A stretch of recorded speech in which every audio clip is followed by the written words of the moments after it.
Chapter The Making of a Nice Guy. The first concluded the previous chapter with the question, why would it seem rational for a person to try to eliminate or hide certain things about himself, and try to become something different unless there was a significant compelling reason for him to do so? Why do people try to change who they really are? After spending years examining the nice guy syndrome from every possible angle, there is only one answer to this question that makes sense. Because it does not feel safe or acceptable for a boy or man to be just who he is. Becoming a nice guy is a way of coping with situations where it does not feel safe or acceptable for a boy or man to be just who he is.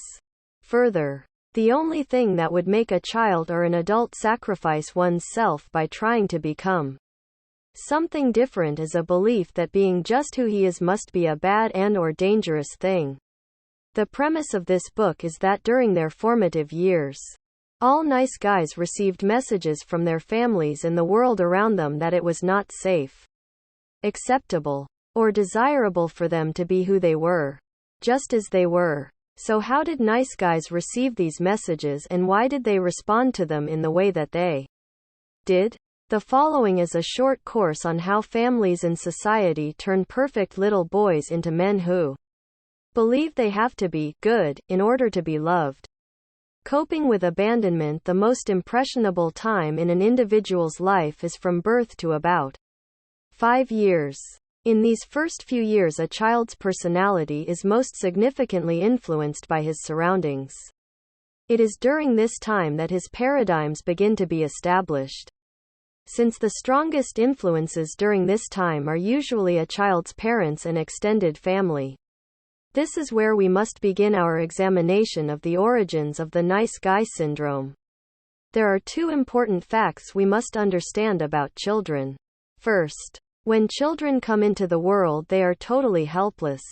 They are dependent on others to recognize and respond to their needs in a timely, judicious manner. As a result of this dependency, every child's greatest fear is abandonment. To children, abandonment means death. Second, children are ego-centered. This means that they inherently believe they are the center of the universe and everything revolves around them. Therefore, they believe that they are the cause of everything that happens to them. These two factors, their fear of abandonment and their ego-centeredness, create a very powerful dynamic for all children. Whenever a child experiences any kind of abandonment, he will always believe that he is the cause of what has happened to him. These abandonment experiences might include any of the following experiences. He is hungry and no one feeds him. He cries and no one holds him. He is lonely and no one pays attention to him. A parent gets angry at him. A parent neglects him. A parent puts unrealistic expectations on him. A parent uses him to gratify his or her own needs. A parent shames him. A parent hits him. A parent doesn't want him.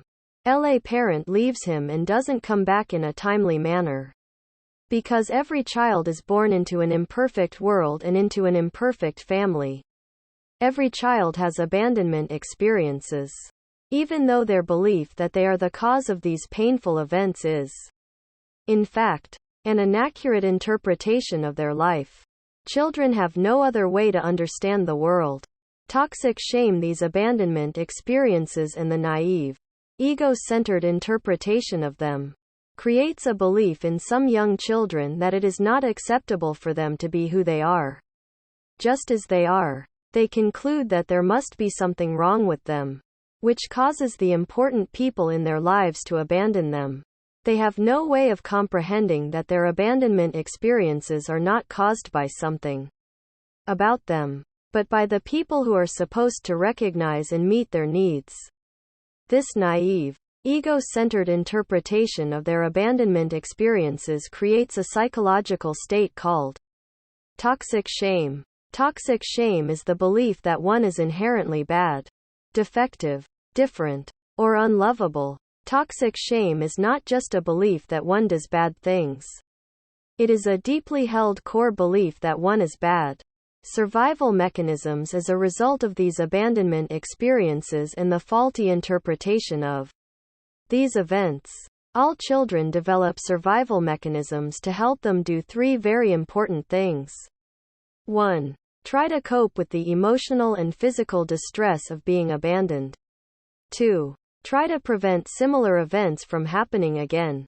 3. Try to hide their internalized toxic shame or perceived badness from themselves and others. Children find a multitude of creative ways to try to accomplish these three goals. Since their insight, experience, and resources are limited, these survival mechanisms are often ineffective and sometimes seemingly illogical. For instance, a child who is feeling lonely may misbehave in a way that is sure to attract his parents' attention in a negative way. Even though it may seem illogical for a child to do something that invites painful or negative attention, the consequences of the behavior may not feel as bad as feeling lonely or isolated.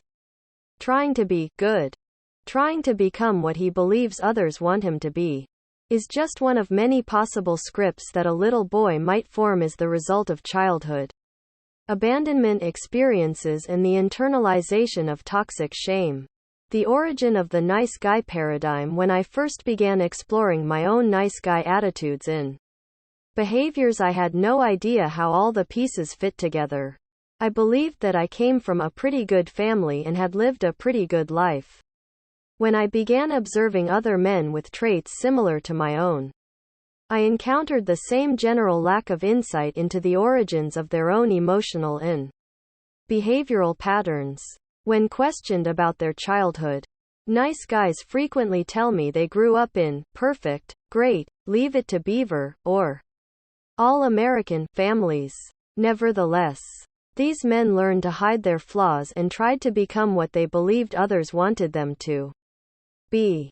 These factors indicate that at some point in their early lives, their circumstances were less than ideal. Alan, Jason, and Jose are all nice guys. Each of these men had different childhood experiences. They are all unique in the way that their nice guy scripts are played out in their adult lives. In spite of these differences, they all developed a core belief in childhood that they were not okay just as they were. As a result of their internalized toxic shame, each developed a life paradigm that involved seeking approval and hiding perceived flaws. All of these men believed that these life strategies were necessary if they were to have any hope of being loved, getting their needs met, and having a problem-free life. Alan, the oldest of 3 children in a single-parent family. Alan prided himself on having never caused his mother a moment's pain. As a child, he performed well in sports and school. He believed that these things set him apart from his siblings and made his mother proud. Alan was the first person in his family to get a college degree. Another factor he believed made him special. Alan's father, an abusive alcoholic, abandoned the family when Alan was 7. At an early age, Alan made a decision to be 180 degrees different from his father. As a result, he prided himself on being patient, giving, and even-keeled. Alan worked hard to never be angry or demeaning like his father. He was an active leader in his youth group at church and never drank alcohol or did drugs as a teenager. Alan's mother, a fundamentalist Christian, raised Alan in a sect that preached hellfire and brimstone. He came to believe that he was a sinner for having normal thoughts, impulses, and behaviors. Though he always worked hard to be a good Christian, he lived with a constant fear that he might make a mistake and suffer everlasting punishment. Alan believed his mother was a saint. She would do anything for her children. She would listen and wasn't critical. Frequently, she and Alan would commiserate with each other about all the bad things his dad did. On more than one occasion, Alan's mother told him that she was trying to raise her sons to be different from their father. She wanted them to grow up to be giving, peaceful, and respectful of women. As an adult, Alan still stays in close touch with his mother and does whatever he can to help make her life easier. Jason, introduced in Chapter 1, believed he grew up in a Leave It to Beaver family. In reality, both of Jason's parents lived through their children, though he saw his childhood as ideal. In actuality, his parents used him and his siblings to meet their own needs. Jason believed his parents were perfect. He described them as being strict and overprotective. He acknowledged that he was sheltered and sexually naive and admitted that he might have been smothered by his parents. Jason's father closely directed the family. Jason reported that his father still tried to control Jason's life. Jason shared a chiropractic practice with his father, who ran the business, and told Jason what house he should buy, what car to drive, and what church he should attend. Jason described his mother as a wonderful, loving woman. He reported that she was always involved with the kids. With no friends of her own, she turned to her children for companionship and affirmation of her worth. Jason couldn't remember his parents showing much affection to each other. He couldn't picture them having sex, and wondered how they made 3 kids. Even though they did lots of things with the children, he couldn't remember them ever going out or taking a vacation just by themselves. As an adult, Jason tried to live up to the image of perfection portrayed by his parents. Everything he did was calculated to look good. He looked like a good husband, a good father, a good Christian, and a good professional. In spite of all his efforts, he always felt inadequate and defective compared to his parents. Jose, a successful business consultant. Jose was afraid of intimate relationships. Jose was highly educated and had a stressful, high-powered career. He was physically active, and his idea of recreation was taking a 100-mile bike ride or climbing a mountain. He repressed his anger and tried to never say anything that would upset anyone. He saw himself as controlling and acknowledged that his drug of choice was recognition. Jose was attracted to dependent women. He found it interesting that he seemed to be attracted to incest survivors. He stayed in his present relationship because he was concerned about the financial welfare of his girlfriend. He was afraid she wouldn't make it if he left. Jose openly acknowledged that he came from a dysfunctional family. He was the second of 7 children in a lower-class family. At around the age of 14, he took on the role of parenting his younger siblings. Jose reported that there was tremendous chaos in his family, and he saw his job as protecting his brothers and sisters from its effects. Jose saw his father as angry, controlling, and abusive. He was explosive and demeaning to the boys and sexually abusive to the girls. Jose's mother was manic-depressive. She had extreme mood swings and had a difficult time staying on her medication. When she was manic, the house would be spotless. She would talk of entertaining politicians and socialites, and she would begin destructive sexual relationships. When she was depressed, she kept the windows covered. The house became a wreck, and she would threaten to kill herself. When he was 15, Jose had to break through a locked door and take a loaded gun away from his mother. She had been threatening suicide while all 7 kids stood by terrified. Jose saw this as a typical scenario growing up in his home. Jose worked hard all of his life to be different from his family. His family had him on a pedestal, and he was the one to whom everyone turned whenever they had a problem. His job as a family member was fixing chaos. His job as a business consultant was fixing chaos. His role in relationships was fixing chaos. Jose's life script required chaos, because without it, he would be out of a job. Jose considered his natural intelligence, work ethic, and ability to solve problems his saving grace. It was these factors, he believed, that allowed him to escape his family dysfunction and make something of himself. Without them, he was convinced, he would have ended up just like his parents and the rest of siblings. Child Development 101 Alan, Jason and Jose all had very different childhood experiences. yet all developed a similar script that guided their lives.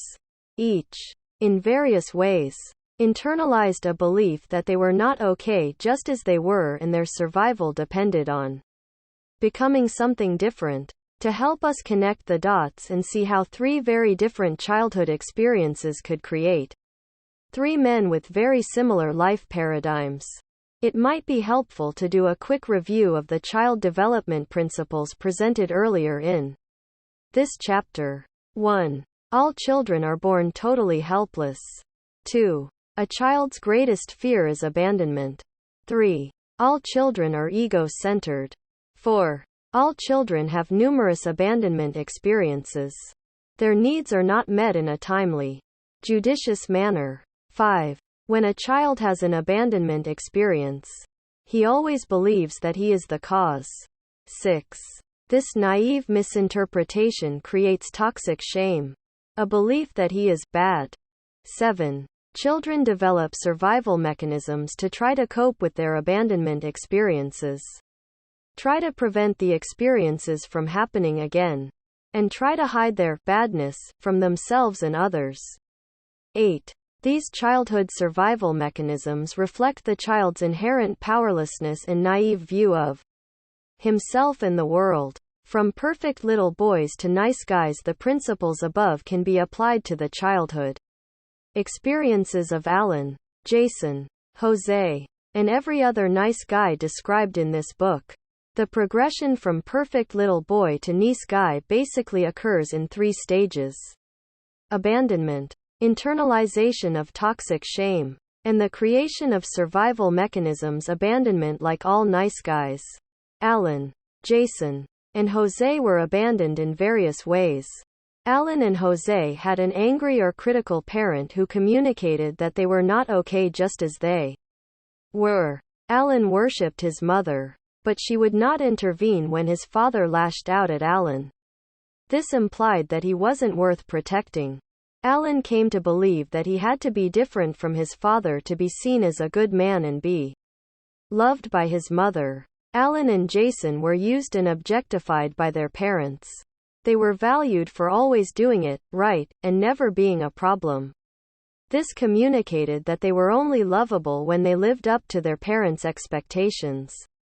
Since Jason believed his parents were perfect, he always felt flawed and inadequate compared to them. Neither of Jose's parents provided any guidance, nurturing, or support. This communicated that he was of little or no value to them.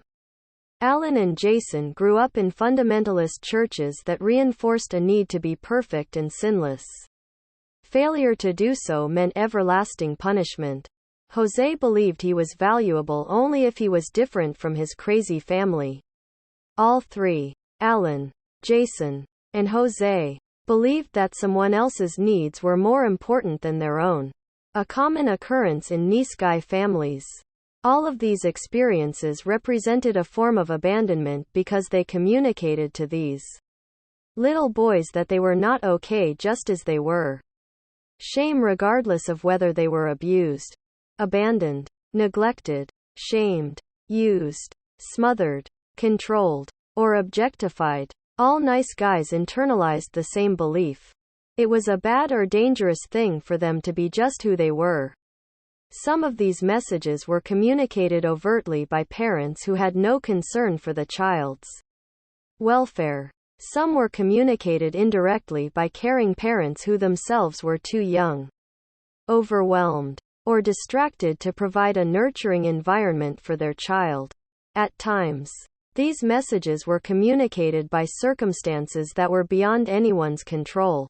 In every situation, the child believed these events and circumstances were telling a story about him. He believed there was something about him that caused these things to happen. Using childlike logic, he concluded, "There must be something wrong with me because, blank. Fill in the blank." These childhood experiences also caused the young boy to believe, "I'm only good enough and lovable when, blank. Fill in the blank. When I cry, no one comes. Mom gets that look on her face. Dad left and didn't come back.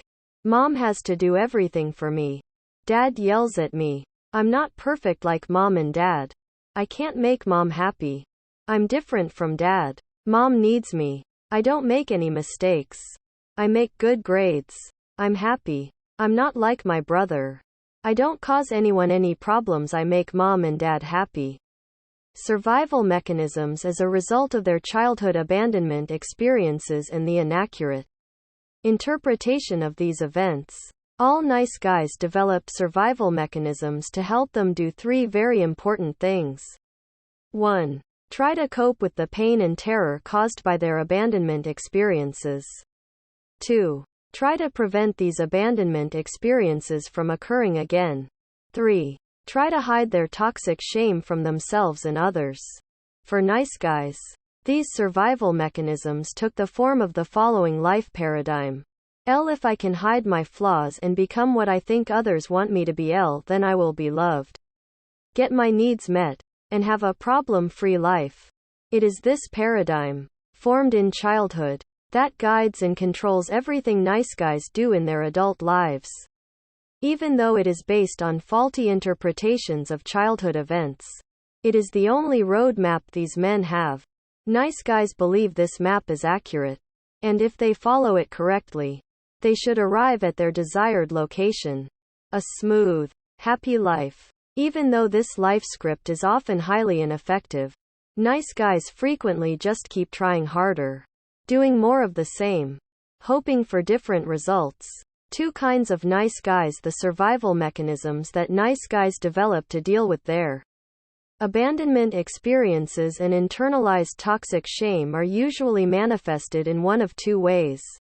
In one form, a nice guy exaggerates his belief about his not okayness and believes he is the worst kind of person. I call this man the I'm so bad nice guy. The I'm so bad nice guy is convinced everyone can see how bad he is. He can give concrete examples of bad behavior in childhood, adolescence, and adulthood that support his core belief about himself. He can tell of breaking windows and getting whippings as a little boy. He will reveal running afoul of the law and making his mother cry when he was a teenager. He will tell tales of smoking, drinking, using drugs and carousing as an adult. He is convinced his only hope for having any kind of happiness in life lies in trying his best to mask his inherent badness. He never really believes anyone will buy into his nice guy persona, but doesn't think he has any other choice. The second kind of nice guy is the I'm so good nice guy. This man handles his toxic shame by repressing his core belief about his worthlessness. He believes he is one of the nicest guys you will ever meet. If he is conscious of any perceived flaws, they are seen as minor and easily correctable. As a child, he was never a moment's problem. As a teen, he did everything right. As an adult, he follows all the rules to a T. This nice guy has tucked his core belief about his not okayness into a handy, airtight compartment deep in his unconscious mind. He masks his toxic shame with a belief that all the good things he does make him a good person. Even though the two kinds of nice guys may differ in their conscious awareness of their toxic shame, both operate from the same life paradigm. All nice guys believe they are not okay just as they are, and therefore must hide their flaws and become what they believe other people want them to be. I make the distinction between the two kinds of nice guys to help both see their distortions. Neither is as bad or good as they believe themselves to be. They are both just wounded souls operating from a belief system based on the inaccurate perceptions of the events of their childhood. Breaking free. Activity number 3. It is impossible to cover every factor that might cause a young boy to try to hide his perceived flaws and seek approval from others. I don't believe it is essential for nice guys to uncover every experience that ever made them feel unsafe or bad. But I have found that some understanding of where a life script originated is helpful in changing that script. Reread the stories of Alan, Jason, and Jose. Think about how these stories are similar to your own childhood experiences. On a separate piece of paper or journal, Write down or illustrate the messages you received in your family that seem to imply that it wasn't okay for you to be who you were, just as you were. Share these experiences with a safe person. As you do, make note of your feelings. Do you feel sad, angry, lonely, numb? Share this information as well. The purpose of this assignment is to name, rather than blame. Blaming will keep you stuck. Naming the childhood experiences that led you to believe that it was not a safe or acceptable thing for you to be just who you were will allow you replace these messages with more accurate ones and help you change your nice guy script. The baby boom generation and the sensitive guy every child who has ever lived has experienced various forms of abandonment. There are many ways in which children can interpret and respond to these events. As stated above, becoming a nice guy is just one of many possible reactions. The childhood experiences described above are probably not sufficient in just themselves. However, to account for the multitude of nice guys I encounter regularly, I have no doubt that nice guys have always existed. There have always been Marvin Milquetoast and Walter Mitty kinds of guys out there. I'm sure there has never been a shortage of mama's boys and henpecked husbands. I believe many little boys are born with a peaceful, generous temperament and grow up to be peaceful, generous men. But after years of working with countless men, I am convinced that a unique combination of social dynamics over the last 5 decades has produced a plethora of nice guys in historically unprecedented numbers. To truly understand the current phenomena of the nice guy syndrome, we have to take into account a series of significant social changes that began around the turn of the century and accelerated following World War II. These social dynamics included the transition from an agrarian to an industrial economy, the movement of families from rural areas to urban areas, the absence of fathers from the home, the increase in divorce, single-parent homes, and homes headed by women, an educational system dominated by women, women's liberation and feminism, the Vietnam War, the sexual revolution. These events combined to have a major impact on American boys growing up in this era. These social changes created 3 profound dynamics that contributed to the widespread phenomena of the nice guy syndrome in the baby boom generation. 1. Boys were separated from their fathers and other significant male role models. As a result, men became disconnected from other men in general and confused as to what it meant to be male. 2. Boys were left to be raised by women. The job of turning boys into men was left to mothers and a school system dominated by women. As a result, men became comfortable being defined by women and became dependent on the approval of women. 3. Radical feminism implied that men were bad and/or unnecessary. The messages of radical feminism furthered the belief of many men that if they wanted to be loved and get their needs met, they had to become what they believed women wanted them to be. For many men, this meant trying to hide any traits that might cause them to be labeled as bad men. 20th Century History 101. The following is a brief overview of how some of the dynamic social changes of the last half of the 20th century helped create the bumper crop of nice guys in our culture. The loss of fathers, the shift to a manufacturing society, and an urban migration in the post-war years took fathers away from their sons in droves. According to the U.S. Census, in 1910 1/3 of all families lived on farms by 1940. This number had shrunk to 1 in 5. By 1970, 96% of all families lived in urban areas. In an agrarian society, boys connected with their fathers by working alongside them in the fields. This often meant contact with extended family that included grandfathers, uncles, and cousins. This daily contact with men provided boys with an intimate model of maleness. Sons learned about being male by watching their dads, just as their own fathers had learned by watching their fathers.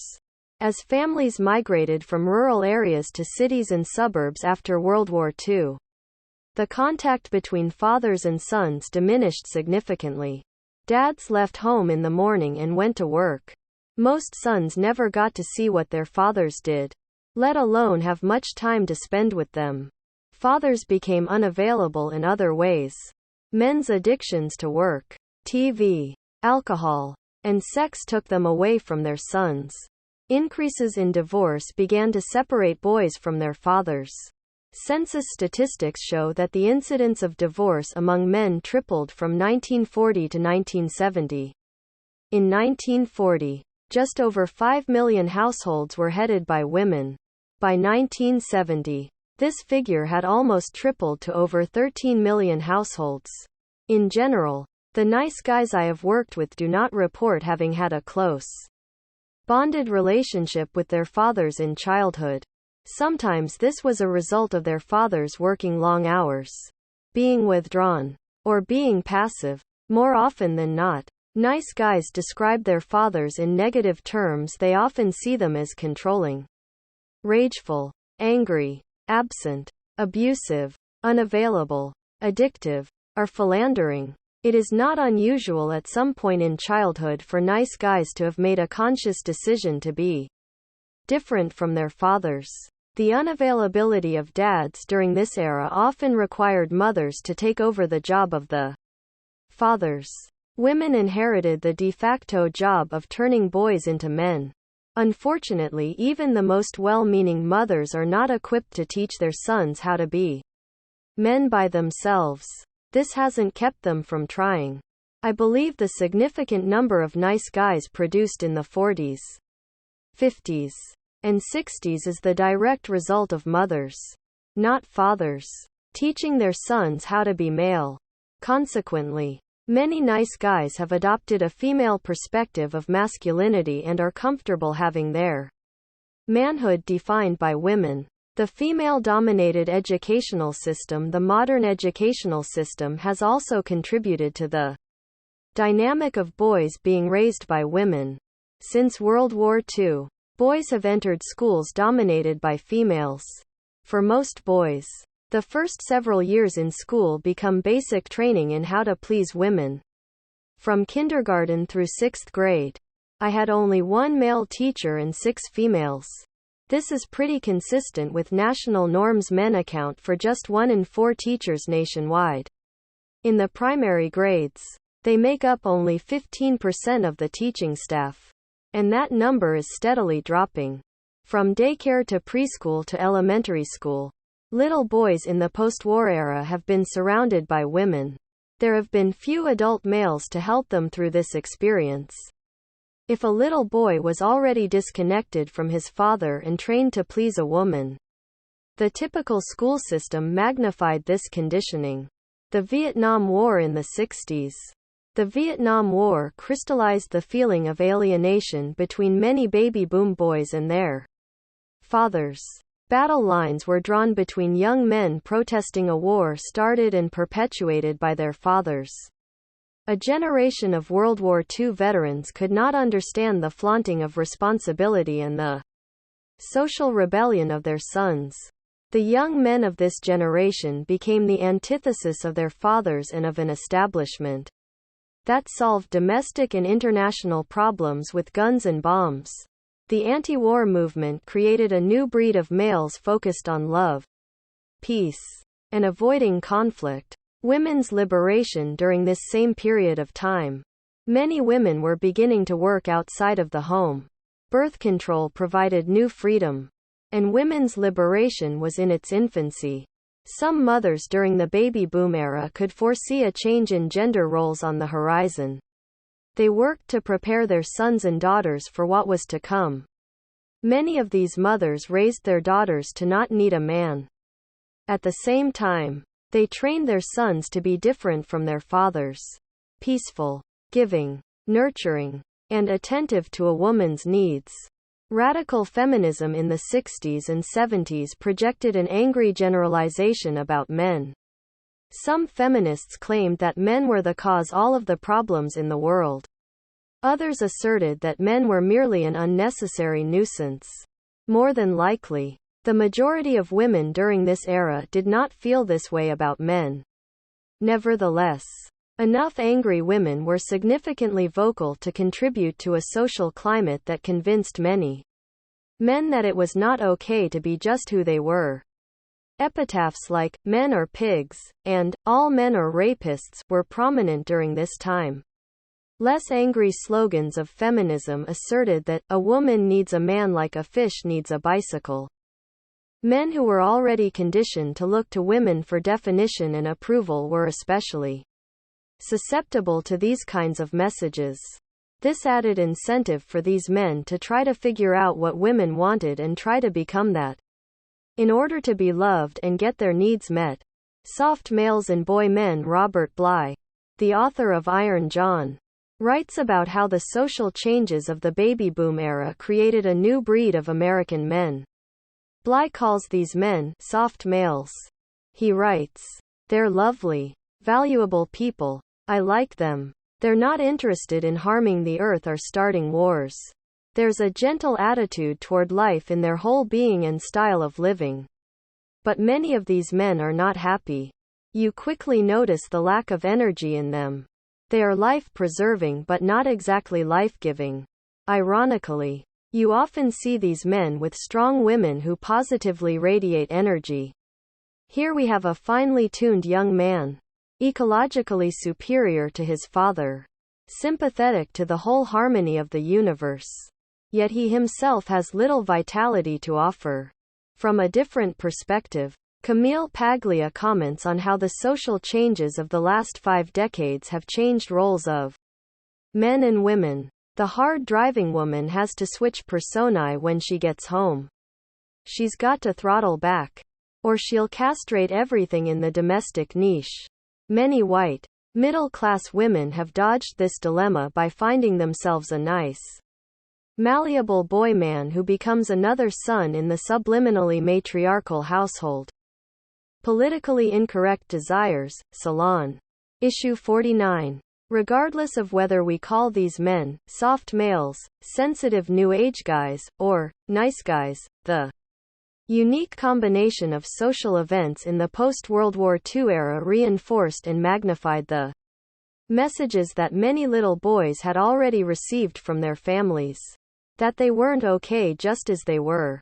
These social events further amplified the belief that if they wanted to be loved, get their needs met, and have a smooth life, they had to hide their flaws and become what others, especially women, wanted them to be. My observation in recent years points to the reality that the conditioning described above did not end with the baby boom generation.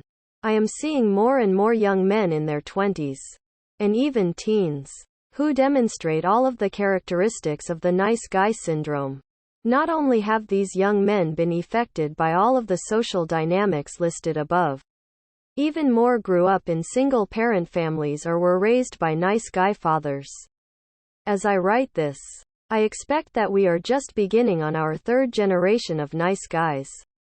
The habits of highly ineffective men as a result of the family and social conditioning described above. Nice guys struggle to get what they want in love and life, due to their shame and ineffective survival mechanisms.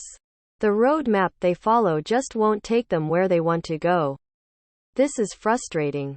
But rather than trying something different, their life paradigm requires that they keep trying harder, doing more of the same. I frequently tell nice guys, if you keep doing what you've always done, you'll keep getting what you've always had. To reiterate what I've illustrated before, nice guys prevent themselves from getting what they want in love and life by L. seeking the approval of others, L. trying to hide their perceived flaws and mistakes, L. putting other people's needs and wants before their own, L. sacrificing their personal power and playing the role of a victim, L. disassociating themselves from other men and their own masculine energy, L. co-creating relationships that are less than satisfying, L. creating situations in which they do not have very much good sex, L. failing to live up their full potential. The next 7 chapters present a proven plan to show recovering nice guys the most effective ways to do something different. Read on. It is time for you to start getting what you want in love and life.